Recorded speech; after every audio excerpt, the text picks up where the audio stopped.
1, 2, 3, play ball. I don't think when they were your age that maybe they had the same opportunity, but your opportunity, take it.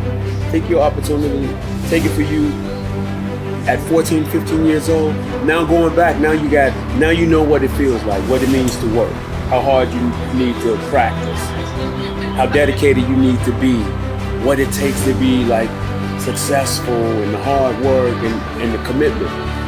And you can only know that by competition.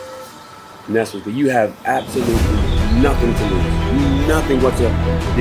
It's only one thing wrong that you can do. Only one thing. If you don't give it your all and you don't try, that's the worst thing, because then you know what happens? You miss this whole opportunity.